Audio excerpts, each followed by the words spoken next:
Hi guys, back again with another video, and today I want to talk about things that are a little bit more personal. So over the last couple of months we've delved into some really difficult but important topics, and I genuinely look forward to continuing on that path. However, today I want to dial it back a little bit and talk about something more personal: our relationship with God.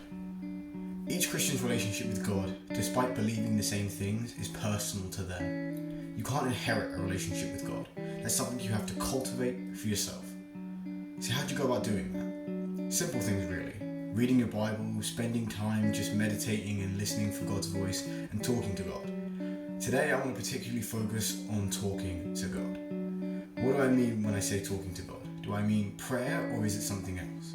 Well, yes, I do mean prayer, but not the standardized form we see in the current age. Sometimes when we pray, instead of feeling like a conversation between us and God, it feels more like going through a list of things we believe we should pray for. While it's good to pray for a variety of things that both affect us and don't, we should remember that prayer is also a way to bring us closer to God. It's a dialogue between us and Him, meaning that it should be personal.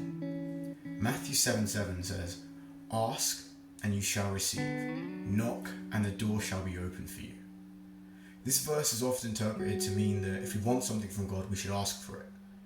But looking at its core, is this not a call for us to be open with God?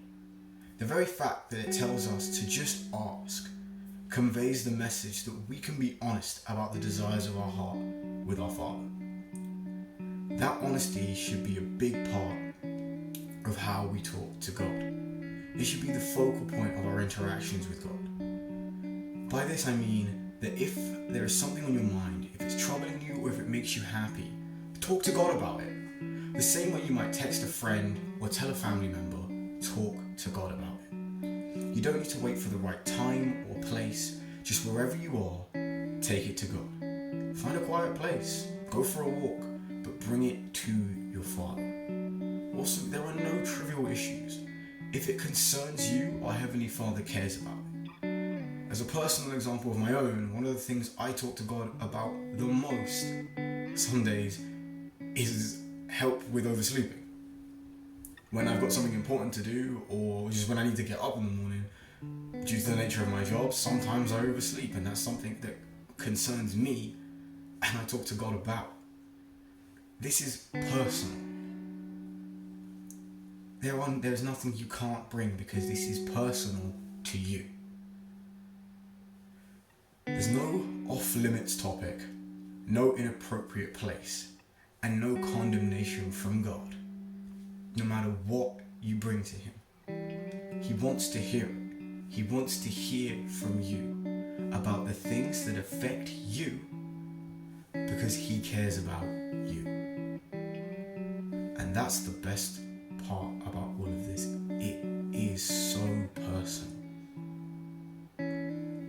I hope this video has been helpful for you guys. I'm sorry that we've had a little bit of a hiatus. Last week I was getting prepared to go back to work and going back to work, and it was a bit of a chaotic thing, so I just took a week out.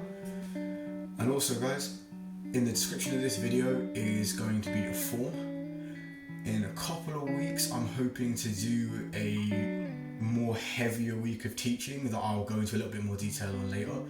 But in that form will be 1, some suggestions, and 2, a space for you guys to leave your own suggestions about topics that we cover during that week. Hope you guys are doing well.